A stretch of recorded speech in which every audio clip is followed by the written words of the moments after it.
कोट की सिंध जे तारीख़ी मांग माथिल मोमल जी माड़ी में सिंधी ॿोली जे नाले वारे लेखक अदीब शाइर कालम निगार सहाफ़ी दानिश्वर सैयद अमीर बुखारी जी 19वीं वरसी जे मौक़े ते संदसि मज़ार ते गुलनि जी चादर चाढ़े दुआ घुरी वई।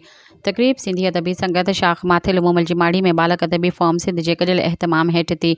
इन मौक़े ते सिंधी अदबी संगत सिंध जे मरकज़ी ऑडिटर अयाज़ लतीफ़ दायो, बालक अदबी फॉर्म सिंध जे मरकज़ी सदर अब्दुल हई भुट्टो, अली हसन मंगी, अमीर बुखारी अकेडमी सिंध जो चेयरमैन शाह ख़ालिद, नाले वारो लेखक रऊफ़ फारस दायो, सारंग कलाधी, साफ़िन साईं डिनो अब्बासी, अलावा रायो पोस्तार government boys degree college Ghotki जे प्रिंसिपल प्रोफेसर अब्दुल हफ़ीज़ दायो, अली गौहर मंगी ऐं ॿिया केतिराई इल्मी अदबी ऐं समाजी शख़्सियतूं शरीक थियूं।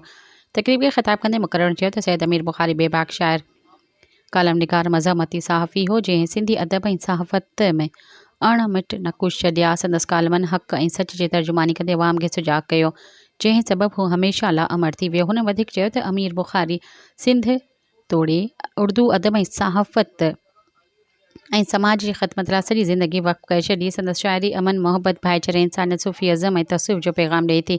हिन ज़ुल्म ऐं ॾाढ ख़िलाफ़ हमेशह बेबाकी सां आवाज़ उथारियो। हू हिकु बहितरीनु उस्ताद पिणु हुयो, जंहिं सभई शागिर्द केतिरा ई सहाफ़ी तयारु कया। आख़िर में तक़रीब में शिरकत कंदड़नि सक़ाफ़त खाते सिंध खां मुतालबो कयो त सैयद अमीर बुखारी जा अणछपियल किताब फ़ौरी तौर ते छपाए वञनि त जीअं ईंदड़ नसल बि संदसि इल्मी ऐं अदबी विरसे मां लाभ हासिल करे सघे। सब्सक्राइब कयो अवामी न्यूज़ HD खे ऐं ताज़ा तरीन ख़बरुनि लाइ ॾिसंदा रहो अवामी न्यूज़ HD।